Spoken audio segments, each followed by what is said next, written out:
berkesempatan untuk bersama-sama kita di sini. Haleluya. Coba slide.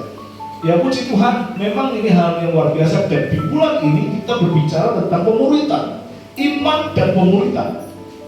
Nah, saya bingung, ada banyak materi di sana, tetapi saya rindu untuk mengatakan memakai judul imitasi. Siapa yang nggak tahu imitasi? Ayo, kalau saya sih hafal imitasi gitu ya, biasanya. Kenapa? Tiruan. Ya, seringkali kalau kita lihat orang-orang belajar cuma bola, renteng aja, sama itu tiruan. Tiruan, tapi bukan palsu Pak ya, tiruan, bukan palsu. Memang beda tipis antara palsu dan tiruan. Tetapi kita akan membicarakan imitasi yang lain, ya, imitasi yang akan kita pelajari yang ada di dalam Alkitab. Kenapa ada perkataan imitasi? Ya, memang kalau kita berbicara tentang imitasi itu berkaitan dengan perhiasan, emas dan seterusnya. Ya, ada banyak hal di sana yang dikatakan tiruan tadi, yang biasanya melekat pada satu benda, bukan hanya emas.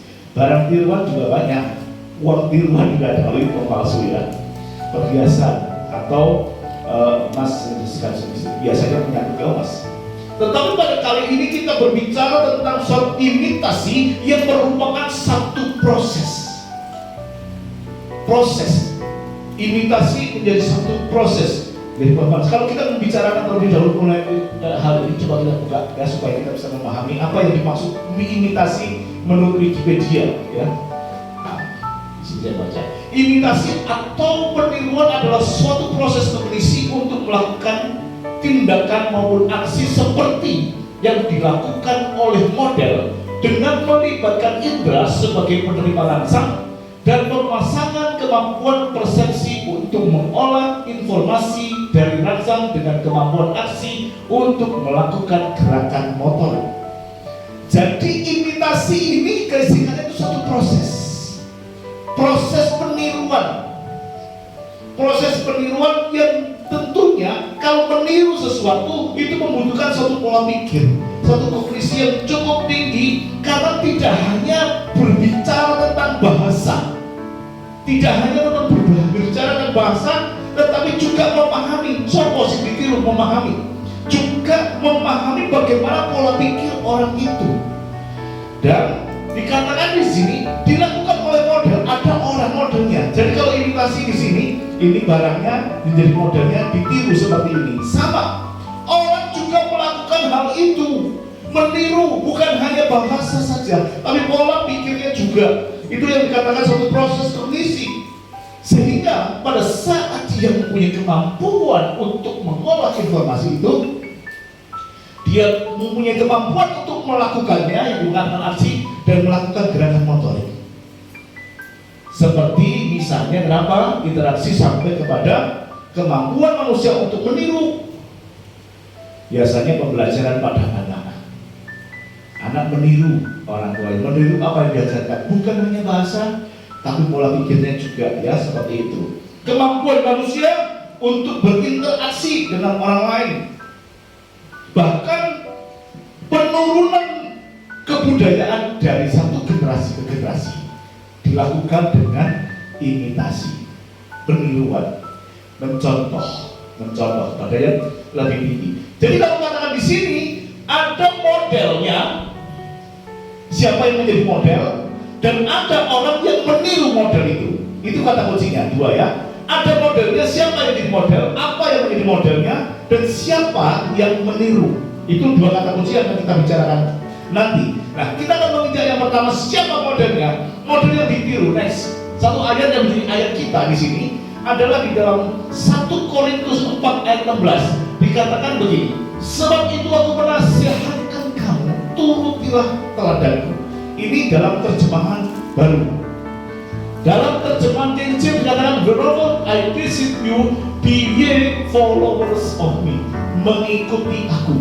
Itu dalam bahasa King James. Dalam bahasa ESV, International Standard Version-nya dikatakan begini, so I urge you to imitate me. Jadi saya mendorong Anda untuk meniru saya.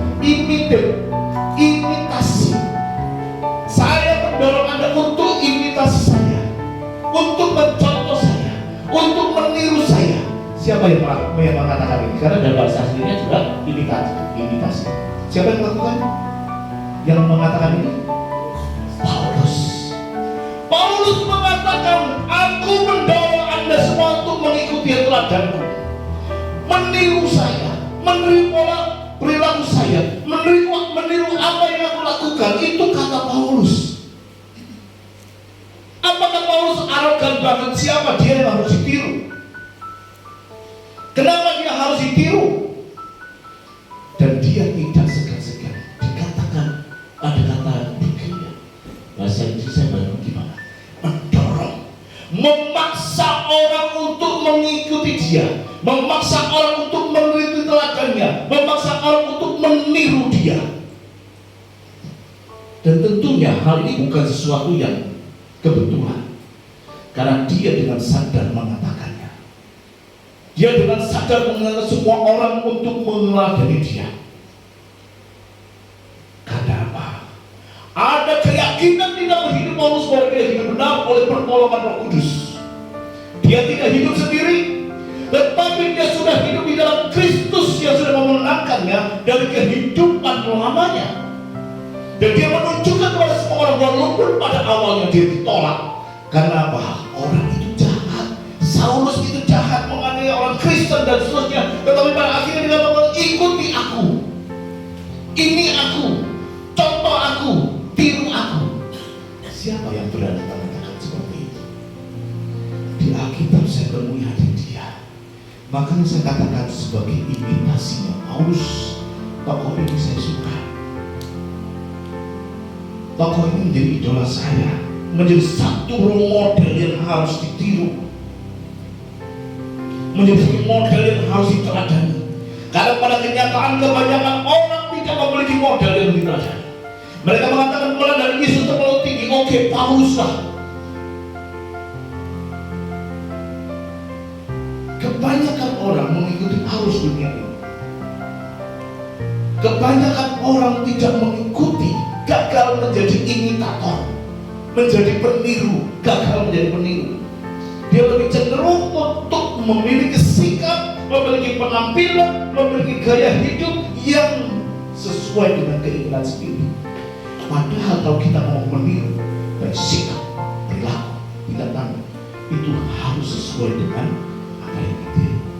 Contoh yang mereka pakai yang tren, siapa yang suka K-pop, drama Korea, ayo. Nah itu ada yang aku di belakang. Anak-anak muda dia meniru gaya K-pop. Bukan hanya style rambut, mungkin gaya pakaiannya, sikapnya, walaupun ngomong Korea dia iso. Ya apa ya? Atau bukan K-pop orang yang ketelok, dia tiru. Dia tiru. Apakah anak-anak muda saja yang meniru? Ternyata mama juga meniru. Iya, itu yang ditiru. Memang pada saat kita ngomong peniruan itu dimulai dari keluarga. Kalau kita ngomong keluarga, ada anak-anak yang masih kecil biasanya meniru orang tuanya. Cara orang tuanya ngomong, misalnya saya ngomong di sini begini caranya, anak saya tiru. Sehingga pada saatnya itu ada duplikasi. Apa yang saya lakukan, sikap saya tidak langsung, mungkin potongan rambut saya semua sama dengan anak saya.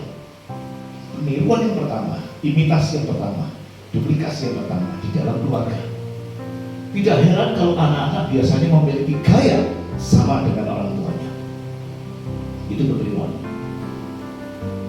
Peniruan yang kedua dalam lingkungan masyarakat tetangga kanan kiri. Mungkin ada sesuatu bagi anak itu yang luar biasa, sehingga dia mau meniru apa yang dia puja di lingkungan sekitarnya. Dan kadang-kadang minta sama orang, beli lampu juga sama seperti yang ada di sana, sama yang dimiliki oleh tetangga. Itu adalah peniruan yang tahap berikutnya, sampai kepada tahap yang lebih besar, meniru masyarakat yang ada, tokoh masyarakat yang ada, pujaan hatinya. Ibu-ibu puja siapa? Ya puji Tuhan, semuanya mesti memuja suaminya. Tokoh, orang-orang laki-laki memuja tokoh, proklamator misalnya, bergaya seperti proklamator. Saya kan enggak kan? Dia meniru tokoh yang dipuja. Itu tokoh seperti itu. Dan hari ini Paulus mengajarkan kepada kita, tirulah aku, contoh Ini adalah satu proses yang harus dilakukan.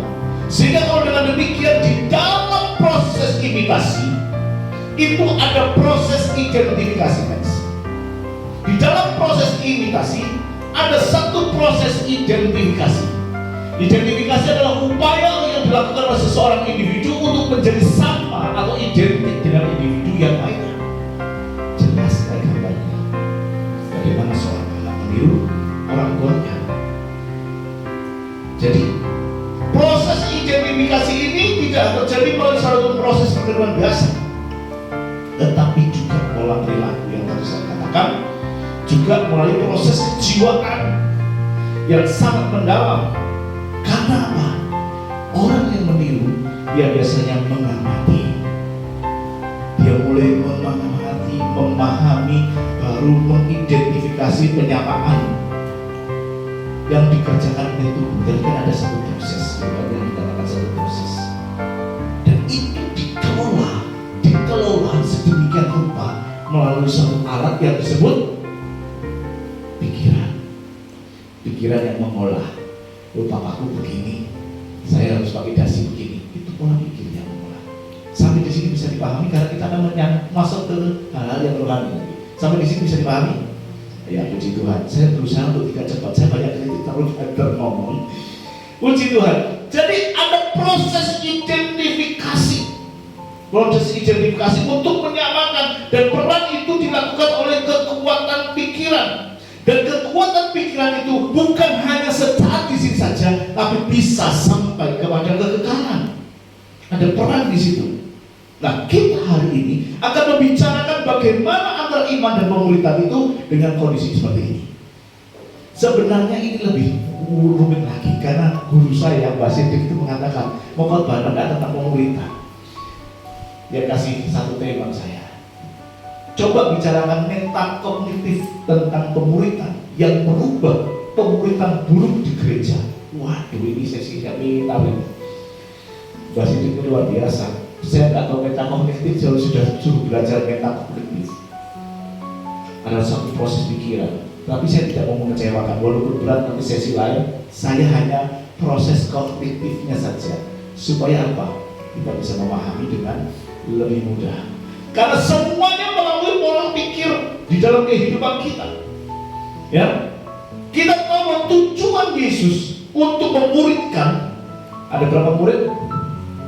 12 tambah 70, ya kan? Ada lingkaran kecil 12, lingkaran besar 70 yang diutus 22. Ya. Dia memanggil. Selama 3 tahun dia menjadikan murid, dia memanggil mereka. Coba ada bukan?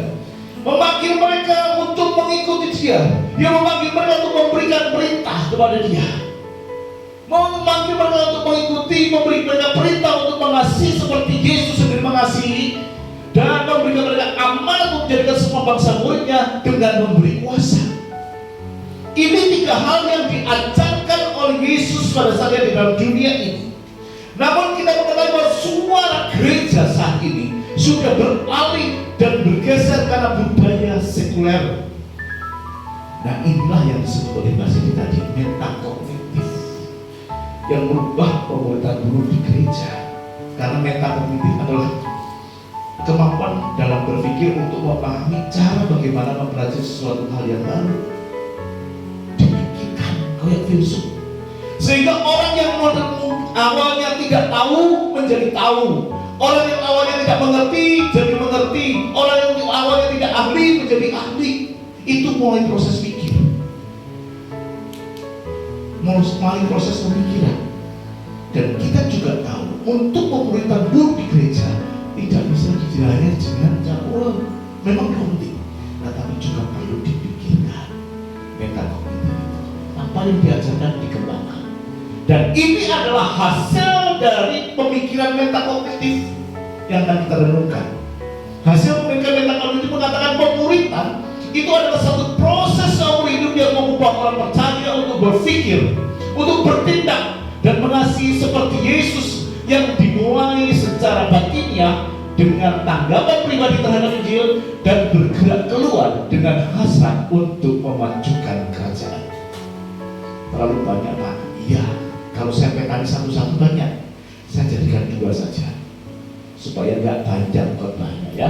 Pemuritan adalah satu proses seumur hidup yang membawa orang percaya untuk berpikir, bertindak dan mengasihi seperti Yesus yang dimulai secara batinnya. Ini yang pertama, dimulai dari secara batin. Yang kedua, nanti kita akan bicarakan tanggapan pribadinya bagaimana dan hasrat untuk memajukan kerajaan. Jadi yang pertama apa? Ini proses seumur hidup. Gak bisa saya sekarang di training pemerintahan besok bisa lupa, tetapi harus melalui pola pikir yang terus menerus yang bisa mengubah kita untuk selalu berpikir dan mengasihi seperti Yesus.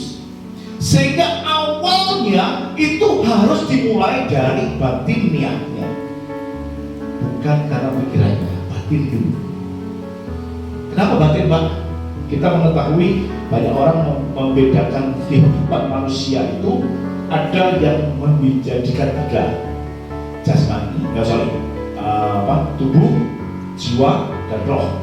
Tetapi juga ada yang menjadikan 2, batinnya, jasmania. Yang kita membicarakan bukan tubuh, jiwa, dan roh, tapi manusia batinnya dan manusia jasmania. Akhirnya kita buka dulu supaya kita bisa memiliki pemahaman yang sama. Kenapa harus batinnya? Next, akhirnya kita buka dulu ya. Yes. 2 Korintus 4:16. Sebab itu kami tidak tawar hati, tetapi meskipun manusia lahiriah kami semakin merosot, namun manusia batinnya kami dibaharui dari sehari ke sehari. Pengkhotbah 12:7 dikatakan, dan debu kembali menjadi tanah sebagai semua, dan roh kembali kepada Allah yang mengaruniakannya. Jadi kita di sini setuju kalau kita membedakan menjadi 2 dulu, yaitu manusia jasmania dan manusia batinnya. Kalau tadi saya katakan itu suatu proses berpikir untuk pemuritan, maka semuanya ada di dalam roh.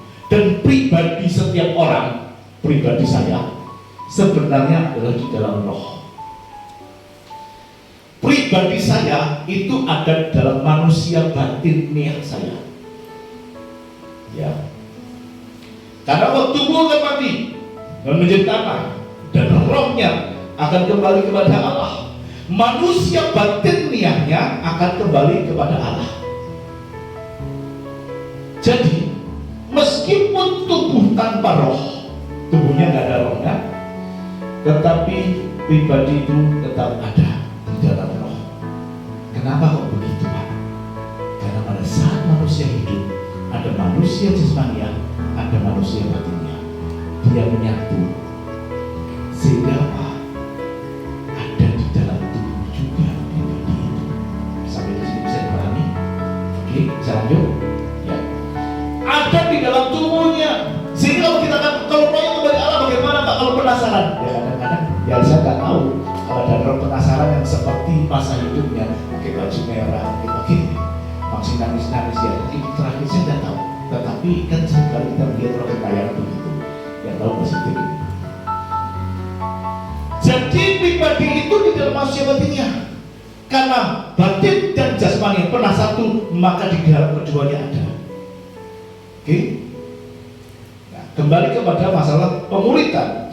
Kita mengetahui bahwa segala sesuatu itu pemuritan, antara iman dan pemuritan dan imitasi. Kita meniru Paulus itu harus didasarkan pola pikir. Saya mau meniru Pak Gembala. Saya melihat Pak Gembala caranya bagaimana berbicara, caranya sebaya bagaimana, ya, caranya mengendali mobil bagaimana misalnya. Itu meniru. Dan proses kita untuk menjadi murid juga melalui proses pola pikir yang benar. Kenapa? Kalau kita ini sebagai orang yang harus meniru, kita harus meniru apa yang harus kita pikirkan. Kenapa pikiran itu? Buka dulu ayatnya di dalam dalam Filipi 2 ayat 5.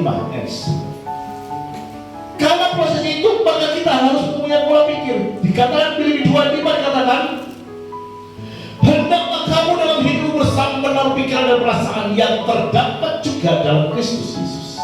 Dan siapakah yang mengerti pikiran Tuhan sehingga ia dapat menasihati dia? Tetapi kami memiliki pikiran Kristus. Adalah menjadi suatu kewajiban kita untuk memiliki pikiran Kristus kalau kita mau meniru Kristus. Saya mau meniru Pak Gembala, saya mau memiliki pikiran Pak Gembala. Bagaimana pola pikirnya menghadapi sesuatu, menghadapi cepat, menghadapi pekerjaan, menghadapi segala sesuatu, pola pikirnya saya. Kalau kita mau jadi murid Kristus, juga have a Christ mind, memiliki pikiran Kristus. Dan itu adalah kewajiban. Kenapa? Karena kita adalah gambar dan rupa Allah. Kalau kita mengatakan gambar dan rupa Allah, berarti apa yang dimiliki Allah harus aku punya.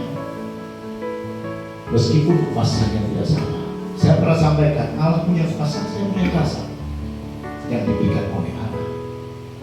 Sehingga apa yang dipikirkan Allah itu kita bisa pikirkan. Kita memiliki pikiran Kristus dan menaruh pikiran dan perasaan Kristus, supaya kita bisa menjadi identik, menjadi imitasinya Kristus di dalam kehidupan kita. Karena kita bukan binatang. Binatang apa perbedaannya?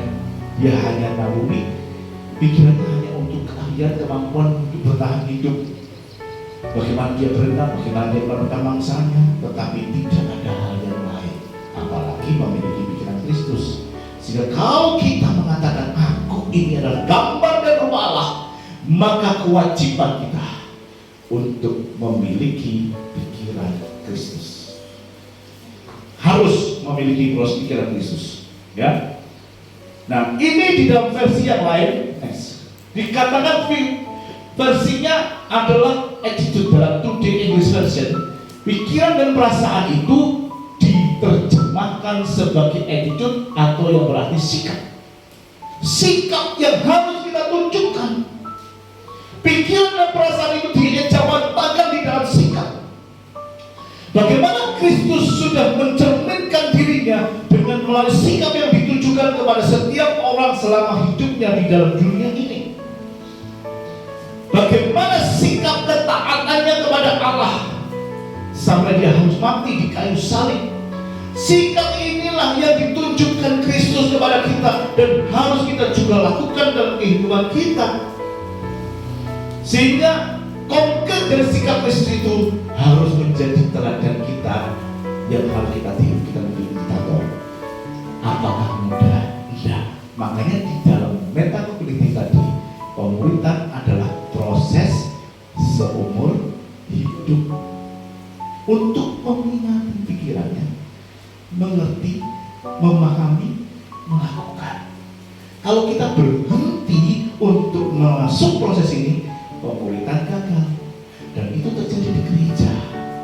Mereka tidak mau berpikir lagi tentang pemuritan, tidak mau memikirkan apa yang Kristus pikirkan, sehingga pemuritan proses pemuritan di gereja menjadi gagal. Ada banyak hal nanti kita akan bicarakan itu, ya. Tapi yang penting kita bisa memahami. Jadi proses itu adalah seumur hidup. Proses yang harus kita kerjakan bukan hanya proses melawan diri sendiri, karena sesuatu itu selalu ada dua hal. Yang pertama adalah tekanan dari luar, tekanan dari dalam. Tekanan dari luar banyak yang malah rusak rohani. Apalagi orang gereja misalnya, dari dalam ada satu pola kehidupan kita yang harus kita sangkal. Karena Yesus mengatakan, mau ikut aku? Gampang. Apa? Sama diri pikul salib. Pikul salib ini berat. Dan pikul salib itu prosesnya seumur hidup. Pikul salib ini prosesnya seumur hidup. Oleh karena itu, kenapa kita perlu hal ini kita harus tunjukkan? Karena proses itu adalah proses metamorfosis untuk berpikir ke arah kebenaran. Terus jangan sampai kita berhenti masuk di dalam proses pemuritan. Ya, karena apa? Karena itu buanglah segala kejahatan dan tipu muslihat dan segala macam kemunafikan, kedengkian, fitnah, dan jadilah seperti bayi yang baru ia lahir, yang selalu akan ingin akan air susu yang murni dan rohani, supaya olehnya kamu bertumbuh dan beroleh keselamatan. Maksud saya adalah begini, proses peniruan itu tadi kan saya mau melalui pikiran. Apakah roh saya mau ikuti rohnya Pak Kembang? Enggak, pasti dipikir. Proses pikiran. Pada saat kita ngomong proses pikiran, kita ngomong pikiran Kristus. Bisa dipahami? Pikiran Kristus yang kita. Dan apapun yang kita pikirkan terejawantahkan dalam perbuatan, melahirkan sesuatu yang ilahi kalau pola pikir kita kotor, duniawi. Kalau pola pikir kita sejahtera kuat luar biasa, dalam tindakan begitu. Pola pikir kita kotor, dalam tindakan kita kotor. Ada yang bisa menutupi, ada yang tidak. Tetapi kebanyakan apa yang kita lakukan itu terejek wantakan dari proses pikir. Kita berpikir hal-hal yang rohani misalnya. Pada saat ada satu peristiwa yang kita pikirkan, yang kita lakukan adalah hal yang rohani, dan itu terjadi pada saat spontan, itu langsung keluar, itulah yang benar. Yang kedua, sudah mulai salah. Jadi jangan juga percaya pada yang dimimbar. Yang dimimbar mulai salah. Yang keluar pertama kali itu terjadi dalam pola pikir. Kenapa? Kalau kita memikirkan yang baik, lahirlah yang baik. Oleh sebab itu firman Allah mengatakan hati yang gembira adalah obat yang manjur. Karena dalam pikirannya adalah gembira, sukacita, maka segala penyakit hilang. Kekuatan pola pikir yang tadi saya katakan sampai kepada kekekalan. Sehingga Petrus mengatakan, jadilah seperti bayi yang selalu rindu air susu yang murni dan rohani, sehingga kita dapat bertumbuh dan beroleh keselamatan proses seumur hidup. Minta air susu yang murni dan rohani, kebenaran firman Tuhan. Segala sesuatu yang berkaitan dengan ini, yang rohani yang kita minta, yang rohani yang kita rindukan, itu terjadi. Karena hukum perubahan pikiran mengajarkan kepada kita bahwa apa yang kita masukkan adalah apa sama dengan apa yang nantinya akan dikeluarkan. Sesuatu pohon yang satu buah yang baik akan lahir dari pohon yang baik. Pohonnya masam, buahnya manis. Bisa atau tidak saya tidak tahu, tetapi logikanya tidak bisa. Akan menjadi seperti itu. Pak, pikiranku sudah kotor, pikiranku sudah kacau, lingkungan saya tidak membentuk seperti itu. Berubahlah oleh pembaharuan budimu. Itu proses seumur hidup. Saya juga masih proses. Bisa enggak Pak? Ya bisa. Bagaimana bisa? Dulu saya pakai kaset pita, sekarang pakai file. File saya itu isinya rusak. Di hard disk saya, di handphone saya rusak. Diganti filenya, namanya sama, Eko Nugroho. Filenya diganti Eko, tapi diisi filenya susu yang murni dan rohani, firman Allah, ya, pikiran Kristus. Itu file yang rusak tertutup, karena komputer di-replace, filenya ditindas yang rusak ini. Bisa dipahami, flash disk yang copy, flash disk replace, itu pasti akan menghilangkan yang lama. Yang mengerti komputer pasti kalau bisa dijelaskan pasti bisa, ya. Jadi itu versinya yang dimasukkan dalam kehidupan kita, audio, video, apa saja. Di-replace pikiran kita dengan pikiran Kristus, ya, dengan pikiran, sehingga kehidupan kita mengalami perubahan yang baik karena kita menerima yang baik yang kita masukkan, yang benar yang kita masukkan, air susu yang murni dan rohani yang kita masukkan, maka yang kita keluarkan adalah yang benar, yang baik, yang rohani. Karena sikap itu dikeluarkan melalui ekspresi dari apa yang kita pikirkan. Tadi sudah saya katakan, kalau pikiran kita jahat akan lahir kejahatan, pikiran kita positif akan lahir hal yang positif. Itu yang pertama. Jadi kekuatan pikiran, proses transformasi yang seumur hidup itu kita lakukan sampai saat ini. Ini jalan terus. Yang satu juga cukup lama. Yang kedua adalah hasrat untuk memajukan kerajaan. Kenapa? Pada saat kita sudah memiliki pikiran Kristus, itu mendorong kita memahami, mengerti, dan kita menimbulkan satu pengertian yang mendalam, menimbulkan satu hasrat. Oh ya, kalau begitu semua orang harus memahami. Oh ya, semua orang harus mengetahui. Makanya kita katakan harus ada hasrat untuk memahami orang lain, memberikan kepada orang lain dengan memperluas kerajaan. Kerajaan siapa? Ya kerajaan surga tentunya. Kerajaan surga. Nah, sekarang hasrat untuk memajukan kerajaan surga ini seringkali gagal. Gagal kenapa?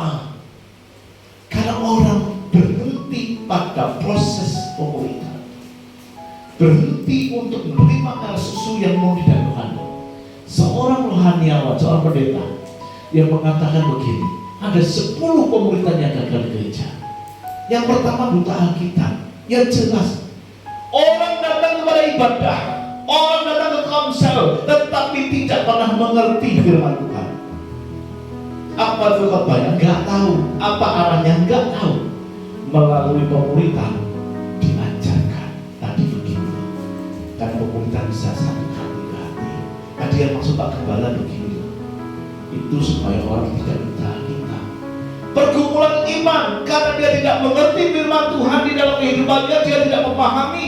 Karena iman itu timbul dari pendengaran dan pendengaran oleh firman Kristus. Karena dia tidak memahami firman, tidak timbul iman. Oleh saat dia tidak timbul iman, ada pergumulan iman, kandas imannya. Sehingga penting sekali gereja untuk memulihkan masalah pemuritan, agar jemaat juga menjadi kuat, fokus ke dalam. Pemuritan itu sebenarnya untuk keamanan aku. Pemuritan mestinya menjangkau orang keluar, tetapi kalau di dalamnya sendiri keropos, tidak akan menghasilkan apa-apa, tidak akan memberikan dampak yang signifikan, karena di dalamnya hanya keropos. Oleh sebab itu, setelah di dalam kuat, maka pemuritan itu bisa menjangkau keluar. Sampai kapan? Jadi mulai dari step by step. Kemudian kita kerjakan adalah kehilangan anggota gereja. Itu sama. Pada saat dia tidak mengerti firman, dia tidak memahami kebenaran firman, dan tidak pernah dimuridkan, imannya kandas, dia akan lari pasti dari gereja. Oh, podo wae melok gereja. Saya juga tidak diberkati. Podo wae melok gereja. Hidup saya juga masih begini-begini aja. Podo wae melok gereja. Hidup saya juga tidak pernah berubah. Malah lebih parah. Oleh karena itu penting bagi gereja untuk memiliki istilahnya pemuritan ini. Kemudian yang kedua, para pemimpin tidak memenuhi syarat. Yang berapa? Yang kelima, kebanyakan gereja itu memilih pemimpin adalah orang yang setia dan orang yang sedia, yang menyediakan diri dan dia setia dimilih pemimpin. Tetapi seringkali kapasitasnya tidak sampai ke sana. Mohon maaf, saya tidak mau, tapi kebanyakan, saya mau kebanyakan di mana pun begitu. Oh, setia aja untuk jadi pemimpin, tanpa memberikan pemahaman, tanpa memberikan pelatihan, tanpa memberikan hal-hal bekal kepada pemimpin yang baru. Pokoknya setia dan dia mau bersedia jadi pemimpin. Sebenarnya gereja harus dibarengi dengan pelatihan. Oh, begini, begini. Nah, kita mulai seperti ini. Tetapi ada yang lebih parah sekarang. Parahnya apa? Bukan orang yang setia, bukan orang yang setia, orang yang baru yang dikatakan KKN. Aduh, itu kasihan sekali gerejanya. Apa KKN? Apa sih? Oh, wah, saya dekat dengan Pak Sidik. Saya jadikan Pak Sidik itu adalah asisten kepala. Wah, tapi Pak Sidik memang hebat. Tanpa memperhatikan kapasitas, tanpa memperhatikan keahlian kemampuannya, sehingga kelemahan ini yang harus kita. Gereja harus memikirkan pemimpin yang memenuhi syarat. Siapapun yang dipilih belajar. Saya tidak pernah berhenti belajar. Sampai saat ini saya masih belajar. Karena saya juga tidak tahu. Saya juga tidak memenuhi syarat. Ada banyak kelemahan. Makanya saya mau belajar. Merengek terus-menerus menjadi bayi terus-menerus dan tidak pernah dia menjadi dewasa. Bayi yang tidak pernah menjadi dewasa selalu meminta. Sakit sedikit minta ke Bapak doakan saya. Kenapa masalah sedikit datang pendeta tolong doakan saya. Ada pergumulan sedikit datang ke pendeta, datang kepada Tuhan. Bagaimana bisa menjadi kuat kalau dia hanya menjadi merengek? Ada pergumulan dosa jelaslah. Bagaimana dia bisa berkembang? Dan itu semuanya dilakukan dengan pemuritan.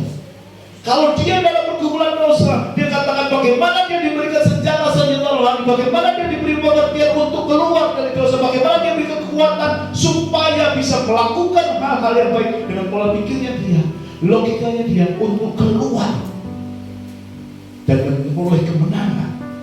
Dan kita tahu keluarga yang lemah itu keluarga yang tidak ada pemuritan.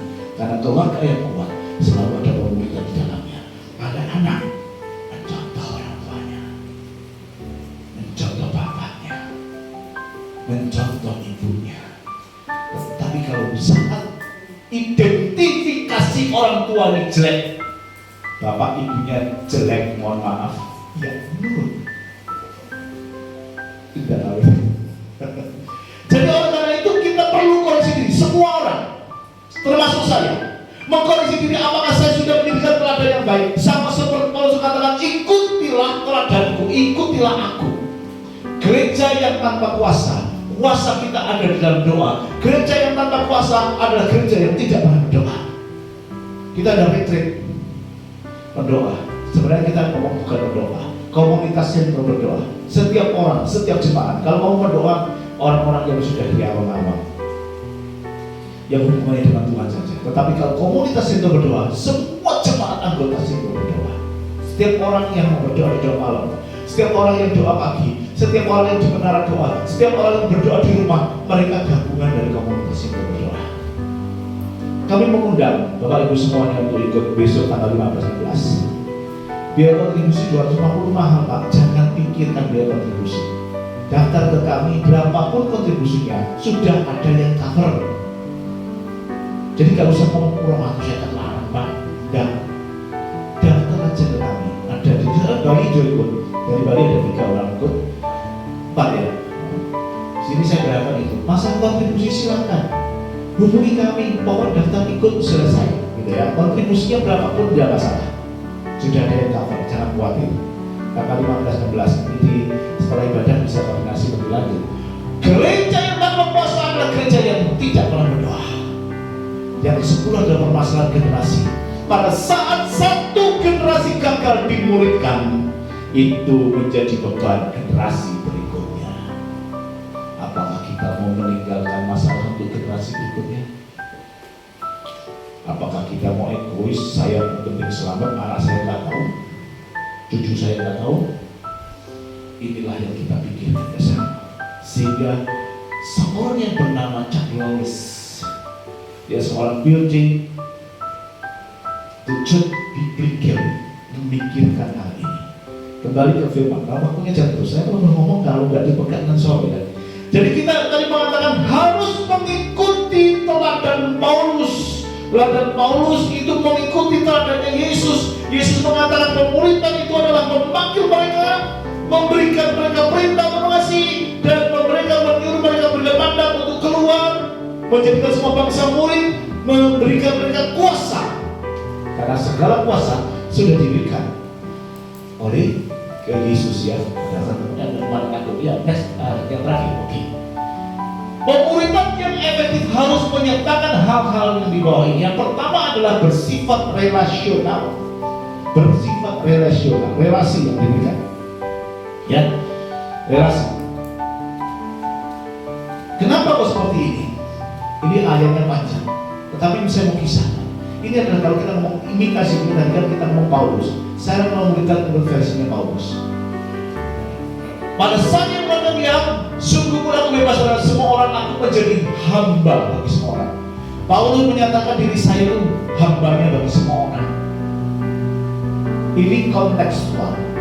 Kepada siapa kita berhadapan? Paulus mengatakan pada saat saya bersama orang Yahudi, saya sendiri seorang Yahudi. Pada saat saya berada dengan orang yang melakukan hukum Taurat, saya tidak orang yang melakukan hukum Taurat. Pada saat saya berada di bawah orang yang tidak tunduk pada hukum Taurat, saya juga tidak di bawah hukum Taurat. Pada saat dia berhadapan dengan orang yang lemah, saya juga lemah. Pada saat semua orang bagaimanapun dia menjadi segala-galanya, artinya apa? Kepada siapa dia berhadapan, dia menjadi seperti orang itu. Inti dari ayat ini. Saya di sini sebagai apa? Misalnya saya berhadapan dengan Pak Kepala, saya juga sebagai seperti menjadi seperti Pak Kepala. Maksud sampai di hadapan berjalan, saya menjadi seperti berjalan, ya bisa. Karena konteks yang menjadi dan seperti itu tetap terjadi pemisahan yang dilakukan oleh Paulus. Bersifat relasional artinya apa? Menjadi seperti itu tetap ada ragu-ragu yang harus dipahami. Oke. Harus dipahami. Menjadi seperti itu tidak sama. Ada norma yang nanti kita akan pelajari. Kenapa kok jadi istilahnya pemuritan gagal? 1500 sampai 1900 Paul Johnson mengatakan orang Kristen yang dari Eropa masih mempertahankan keeropaannya sehingga dia gagal memuridkan banyak orang, dan sementara orang Kristen sekarang dikristenisasi menjadi hal-hal yang salah, kegagalan dalam misi. Saya tidak bicarakan ini hanya sebagai contoh. Tetapi kalau kita mau menjadi dan seperti itu, kita sama-sama dengan dia, tetapi tidak sama. Sehingga dasar apa yang membedakan, dasar apa yang membedakan menjadi seperti itu? Ini yang pertama kan, pemuritan yang efektif harus menyertakan hal-hal di bawah ini. Satu, bersifat relasional. Yang kedua, bersifat alkitabiah. Jadi kalau kita menjadi relasional, kontekstual, menjadi seperti di lingkungan menjauh, kita menjadi seperti menjauh, Alkitablah menjadi barometer atau yang menjadi penghamnya. Karena apa? Salah satu kalau kita mau jemaat di Korintus, ini kan surat di Korintus tadi ya. Korintus adalah kota perdagangan, kota yang ramai, kota yang banyak dipuji orang, kota yang maksiatnya juga banyak di sana.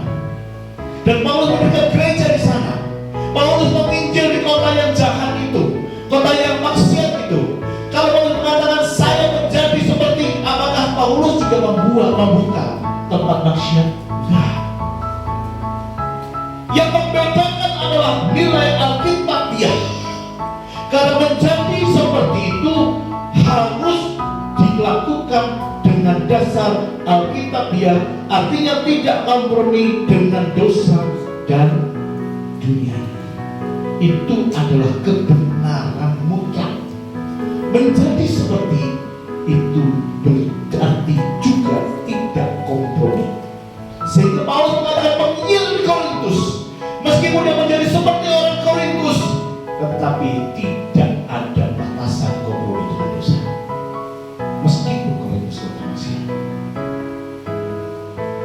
ya, jadi ada dasar Alkitabnya. Yang ketiga, dapat diaplikasikan. Kenapa harus dapat diaplikasikan? Harus dapat diterapkan. Kalau tidak, itu adalah ritual agama. Siapa yang mau ritual agama aja? Orang banyak beragama yang hanya melakukan ritual tanpa ada dampak. Mereka berfokus kepada ritual. Mereka berfokus kepada hal-hal seperti itu. Tidak ada dampak. Dan kita jangan mengikuti hal-hal yang seperti itu.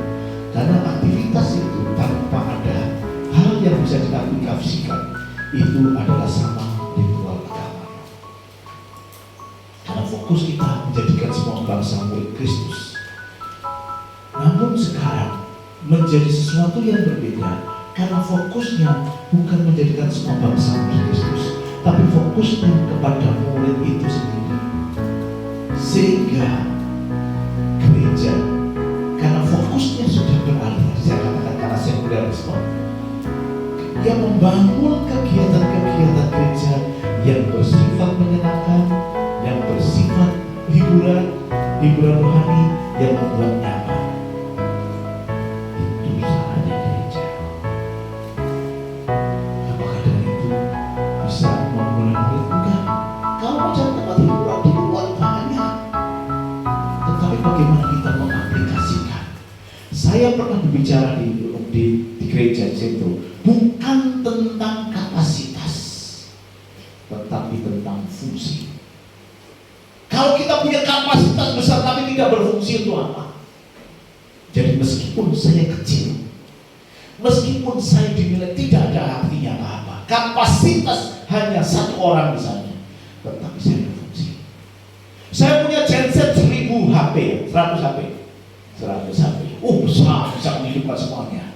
Kalau saat listrik mati, saya hanya memerlukan emergency lamp, saya hanya memerlukan lilin kecil. Itu lebih berfungsi daripada saya punya genset besar, efonnya gede, gak ada artinya. Jadi jangan merasa Kita tidak berbicara di dalam kekristenan, tidak berbicara kapasitas. Walaupun itu akan mengikuti, akan diberikan kapasitas yang lebih. Karena setiap orang yang setia pada perkara kecil akan diberikan perkara yang lebih besar. Tetapi yang pertama yang kita lakukan adalah fungsi. Berfungsi enggak tahu jadi orang Kristen? Kalau enggak, ritual agama. Itu cuma ritual. Yang tepat adalah bertanggung jawab dan produktif. Bertanggung jawab itu adalah bagian yang harus kita lakukan. Karena tanpa tanggung jawab, segala sesuatu jalan hambar, gak ada artinya. Ya, saya udah tim Bos Victor Singer untuk menyiapkan lagu yang terakhir juga boleh. Harus ada tanggung jawabnya untuk melakukan proses pemuritan.